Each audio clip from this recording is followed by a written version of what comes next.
Hello dear, good morning to all of you.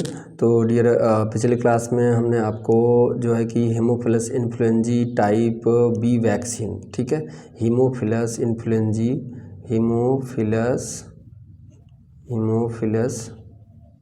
Type B vaccine, haemophilus influenzae type B vaccine के बारे में हमने आपको पिछले क्लास में बताया था।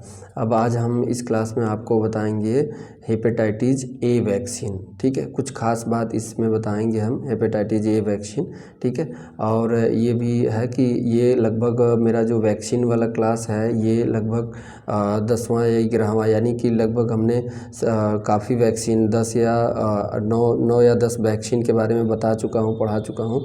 तो आप हमारे चैनल पर अगर अभी वीडियो नए हैं तो आप सब्सक्राइब करके हमारे चैनल पर जा सकते हैं। वहाँ पे आपको ट्रिक भी मिलेगा, ठीक है। ट्रिक भी वैक्सीन को याद करने के लिए कि किल्ड वैक्सीन कौन कौन सी होती हैं और लाइव वैक्सीन कौन कौन सी होती हैं, वो सारा चीज़ मिल जाएगा, ठीक है। लाइव वैक्सीन, इसका ट्रिक एकदम सिंपल सा बनाए हैं, तो आप जाके वहाँ पे देख सकते हैं। तो आज हम इस क्लास में बात करने वाले हैं हेपेटाइटिस ए वैक्सीन, ठीक है। हेपेटाइटिस बी वैक्सीन के बारे में हमने बता चुके हैं, तो आप चैनल पर जाएंगे तो आपको पता चल जाएगा, ठीक है। अब इसको हम बात करें हेपेटाइटिस ए वैक्सीन के बारे में, तो ये वायरस है, वायरल इन्फेक्शन है।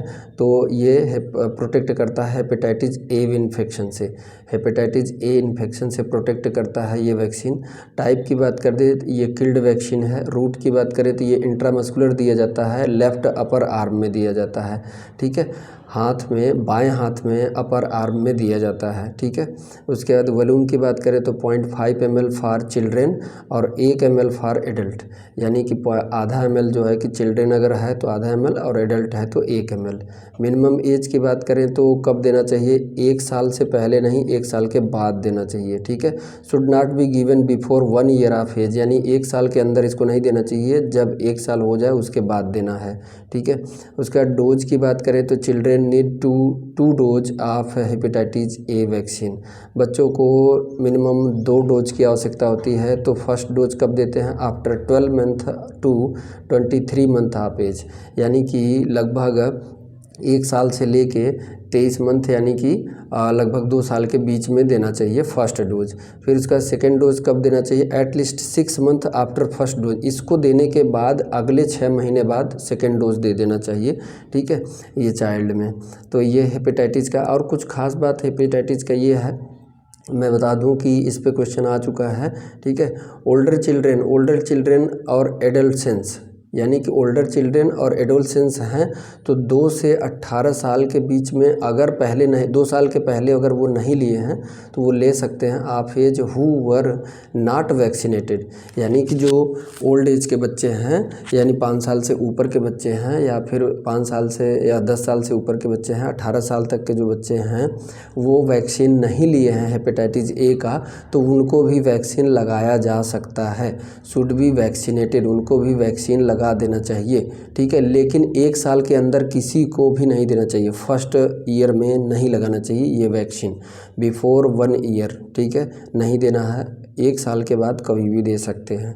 एडल्ट में बात करें तो अगर एडल्ट जो है कि हु आर नॉट वैक्सीनेटेड, अगर हेपेटाइटिस ए से वैक्सीनेट नहीं किया गया है, वैक्सीन नहीं लिया है पिछले ईयर में, तो want to be protected against hepatitis A can also get the vaccine, यानी कि एडल्ट भी ले सकते हैं इस वैक्सीन को, ठीक है।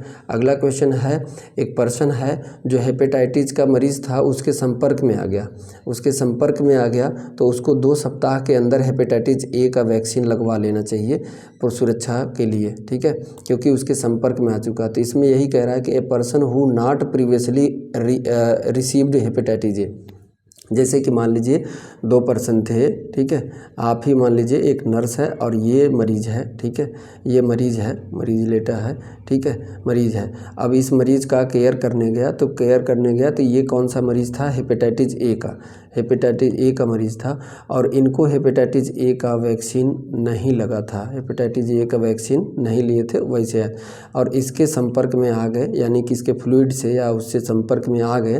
तो संपर्क में जब आ गए तो ये हेपेटाइटिस का वैक्सीन नहीं लिए थे, तो कब तक ले लेना चाहिए, यानी कि जब सब संपर्क में आए हैं hepatitis vaccine, and who has direct contact, यानी डायरेक्ट कॉन्टैक्ट में इसके आ गए मरीज़ के, तो समवन विथ हेपेटाइटिस ए, ठीक है।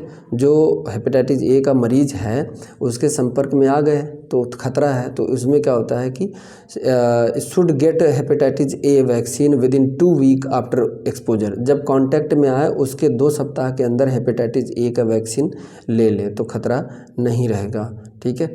उसके बाद आगे अगर बात करें तो इन इंडिया में hepatitis A vaccine usually recommended in high risk areas में, ठीक है, not routinely in the immunisation schedule. ये इम्यूनाइजेशन शेड्यूल में शामिल नहीं किया गया है, ठीक है, लेकिन जो है कि इसको दिया जाता है हेपेटाइटिस ए का वैक्सीन, ठीक है। तो ये जहाँ से क्वेश्चन बन सकते थे हेपेटाइटिस ए का तो हमने आपको बता दिया। इसको प्रॉपर नोट्स में बना लीजिएगा डियर। और अगर वीडियो अच्छा लगा हो, जानकारी अच्छी लगी हो तो लाइक शेयर और सब्सक्राइब जरूर कर देना, ठीक है।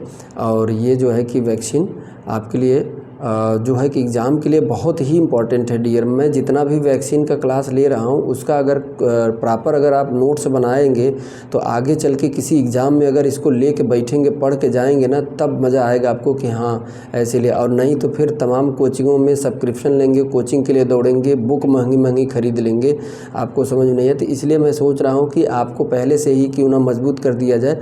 और हमारा हमेशा से ही प्रयास रहता है कि आप किसी भी एग्ज़ाम में जाएँ तो आप असफल ना हो और सफल हो, चाहे कोई भी अभी अगर कोर्स कर रहे हैं तो उसमें भी, और अगर टारगेट है आपका जॉब के लिए, चाहे नॉर्सेट हो, चाहे CHO हो, चाहे RRB हो, चाहे कोई भी नर्सिंग का एग्ज़ाम हो, उसमें आप क्रैक कर जाएं, उसको क्लियर कर लें, तो यही मेरा वो रहता है, ठीक है।